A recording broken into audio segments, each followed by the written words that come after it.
Prime Minister-elect Narendra Modi is likely to kick off his second tenure with a visit to the Maldives and Sri Lanka next month. As per reports, Modi will visit 4 nations in the first 2 months of his tenure. He will start by visiting the Maldives and Sri Lanka. He will then travel to Kyrgyzstan for multilateral talks. And at the end of June, Modi will attend the G20 summit in Japan. Now, he is expected to meet a wide array of world leaders during his foreign visits. His visit to the Maldives will be aimed at countering the growing Chinese influence on the island nation. But the most watched out visit will be to Kyrgyzstan, where he is likely to come face to face with Pakistan's Prime Minister Imran Khan. On June 28th, in China's Osaka, Modi will be meeting US President Donald Trump at the G20 summit. Speaking of numbers, in the first 30 days of his second tenure as Prime Minister, Modi will spend a total of 55 hours in the air, covering at least 20,000 kilometers.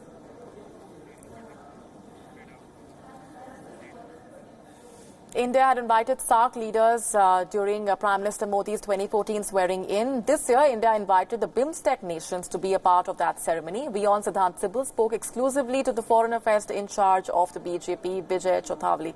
Take a listen in. India this time has invited BIMSTEC leaders. What is the message that India is sending to its eastern neighbors? See, BIMSTEC plays an important role in our economy and also in people-to-people exchange. And it suits very well with our neighborhood first policy. Last time we have invited SAARC countries. This time we have extended our scope and invited BIMSTEC country plus Mauritius and Kyrgyzstan. So it is naturally one step ahead of our continuation of foreign policy.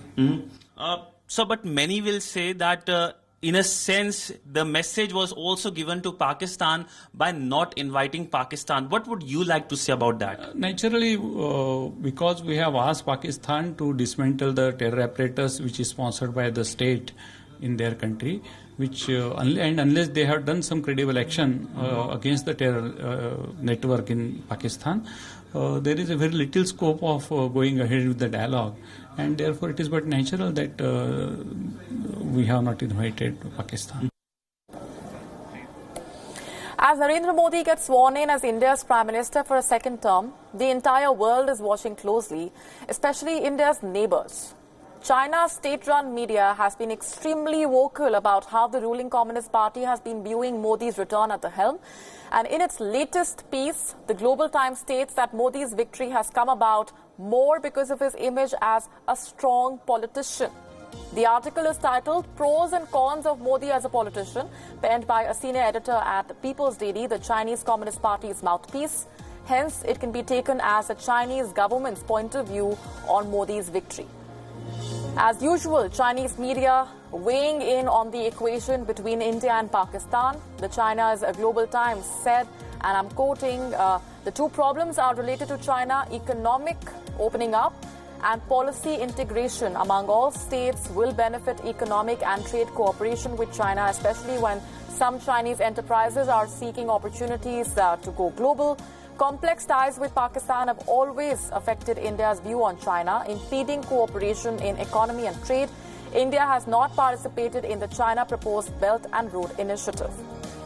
The words used are extremely interesting. The Global Times further goes on to say, during the election, terrorist attacks occurred in Sri Lanka and New Zealand. More importantly, clashes in Kashmir made quite a few voters feel that only a strong and domineering leader like Narendra Modi can bring Indian people the sense of security. China has made its stance clear since the exit polls predicted the return of the Modi government. As per a piece that was published in China's Global Times on May 20th as well, Modi's re-election will further stabilize and improve China-India relations. The article went on to say that it will further enhance the trust between the two countries, saying that during Modi's term of office, India's relations with China show the trend of steady development. It then went on to heap praise on Narendra Modi. Global Times saying that Modi separated political conflicts from economic cooperation, calling it a wise move that brings reciprocal results to both the countries. In an